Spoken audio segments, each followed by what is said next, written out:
Nervous Ilias ভাই যে ঘটায় মাঝে মাঝে ত্রিমুখী লড়াই বাইধা যাইতে পারে। ত্রিমুখী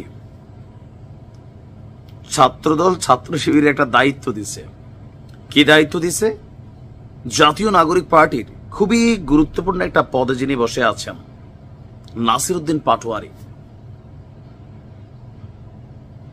ছাত্রদল এবং ছাত্র শিবিরের ভাইদেরকে যৌথভাবে মানে মিল্লা গ্রুপ ওয়াইজ এই নাসিরউদ্দিন পাটোয়ারিকে মাইরের আহ্বান জানাইছে সাংবাদিক ইলিয়াস, এবং এটা তার ফেসবুক পেজ থেকে। অনেকে ওনার ভেরিফাইড ফেসবুক পেজটা পাচ্ছেন না খুঁজে, আর ফেক পেজের তো অভাবই নাই, ঠিক আছে। তো ওনার ভেরিফাইড বেসটা যেটা আমরা ব্লু টিক বা যেটা দেখি, সম্ভবত আপাতত কোনো কারণে এটা মাইনাস আছে, কানেক্ট হবে। গেল কয়েকদিন যাবৎ ছাত্রদের বিভিন্ন কর্মকাণ্ডকে সমালোচনা করে আসছেন সাংবাদিক ইলিয়াস। ছাত্র উপদেষ্টা আসিফ মাহমুদের পিছনে তো তিনি লাগছেন, এটা বোঝাই গেছে। তথ্য প্রমাণ সহ কোটি কোটি টাকার হিসাব দিচ্ছেন আসিফরা, এগুলো নিয়ে চুপচাপ কোনো কথা বলে না। তবে তলে তলে হাসনাত সেটেল করার ট্রাই করে। সাংবাদিক ইলিয়াসের লাইভটা দেখেন কনক সারোয়ার এবং পিনাকিদার সাথে। আচ্ছা, এরপরে উপদেষ্টা মাহফুজুর নিয়েও তিনি একটা স্ট্যাটাস দিয়ে বসছেন গতকালকে, যে মাহফুজ আলম এস আলম থেকে এক কিস্তিতেই নাকি 150 কোটি টাকা নিয়েছে। ভাবা যায়। গতকালকে লাইভে এসে বলছেন ওনার কাছে তথ্য প্রমাণ নাই, তবে 5 কোটির নিচে নাকি হাত দেন না। ভাই আপনাদের ইলিয়াস ভাই কিন্তু এগুলো বলছেন, নিশ্চয়ই এগুলো মিথ্যা না। উনি তো ডকুমেন্ট ছাড়া কথা বলে না। তাহলে কার উপর আপনি আস্থা রাখবেন? এই জাতীয় নাগরিক পার্টি, এরাই এসে আবার দলে বসবে নাহিদ আসিফের মতন। আসিফও আসবে সামনে, সেও নাকি বড় বড় অঙ্কে খেলে। তারপর বলছেন এছাড়া সিটি কর্পোরেশনের প্রশাসক সহ বিভিন্ন নিয়োগেও খেয়েছেন সাংবাদিক ইলিয়াস। এটা তার অভিযোগ, নিশ্চয় প্রমাণ আছে, তিনি দিবেন। যাই হোক, আমাদের আলোচনা ওইখানে না।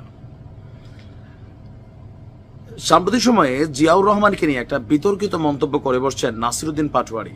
আমি আবারও বলছি, জাতীয় নাগরিক পার্টির সমর্থনে এখনো জামাতের এক অংশ আছে। আমার ফেসবুকে আমি দেখছি জামাতি যারা শিবির টিবির, এরা সবাই মনে হয় যে জাতীয় নাগরিক পার্টির বি টিম, অথবা জাতীয় নাগরিক পার্টি জামাতের বি টিম।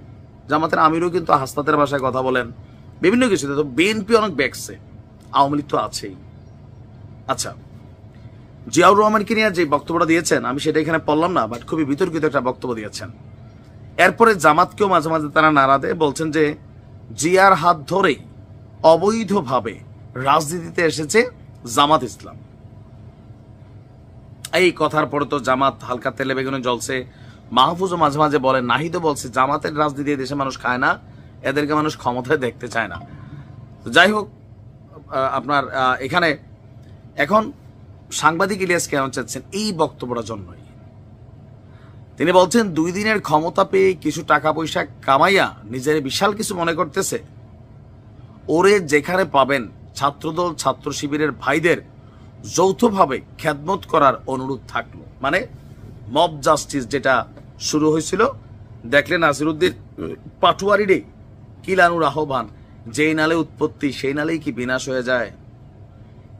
ইলিয়াস ভাইদের এই আহ্বানগুলোকে হালকা নেওয়ার সুযোগ নেই। ধানমন্ডি 32 ঘুরাই দিছে ওনারা। প্রথম আলোর উপরে ঘুরগার হচ্ছে, কখন ঝপটা পরে সেনা প্রধানও বাটো বইটা গেছেন।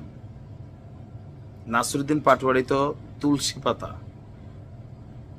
ডক্টর ইউনুস যতক্ষণ আছেন এরা আকাশে উড়বে, এটাই স্বাভাবিক। আবার ইদানিং ডক্টর ইউনুসেরও বিপরীত মন্তব্য করে এরা। মালিক চাকরটা করবেই। আমরা যারা আছি রাষ্ট্রের প্রদত্ত চাকর, আমরা কিন্তু মালিক, বাট আমরা চাকর ভূমিকায় গেছি, চাকররা মালিকের ভূমিকা চলে গেছে দেশে। নাসিরউদ্দিন পাটোয়ারির বিভিন্ন মন্তব্যে মাঝে মাঝে আবার খুব ভালো কথাও বলে, যেমন হাসনাত নিয়ে যে বক্তব্যটা দিছে এটা বুদ্ধিমত্তার পরিচয় ছিল। যে তুমি যে বক্তব্যটা যদি কোনো আলোচনা হয়েও থাকে, এটা মিডিয়াতে আনা তোমার উচিত নেই, এটা শিষ্টাচার বহির্ভূত, ভেজাল লাগাইছো, নানান ঘটনা আছে। নাসিরউদ্দিন পাটোয়ারি একের পর এক বিস্ফোরক মন্তব্য করছেন বিএনপিকে নিয়ে। বিএনপির ঊর্ধ্বতন নেতারা যথেষ্ট কিন্তু ক্ষিপ্ত এগুলো নিয়ে। পরিস্থিতি যে কোনো সময় বদলাই যাবে, এটা মাথায় রেখে না। জাতীয় নাগরিক পার্টির নেতাদের উদ্দেশ্যে বলি যে তোমরা কথা একটু কম বলবা, মানে কথা বলার সময় বডি ল্যাঙ্গুয়েজ। অবশ্য অনেকে যারা ছাত্রলীগ থেকে আসছে এরা ওইখান থেকে এটা ট্রেন পাইছে, এটা ঠিক আছে। আর বাকি যারা আছে তারা তো একটু শান্তভাবে কথা বলতে পারে। এগুলো মানুষ পছন্দ করে না। ভালো থাকুন।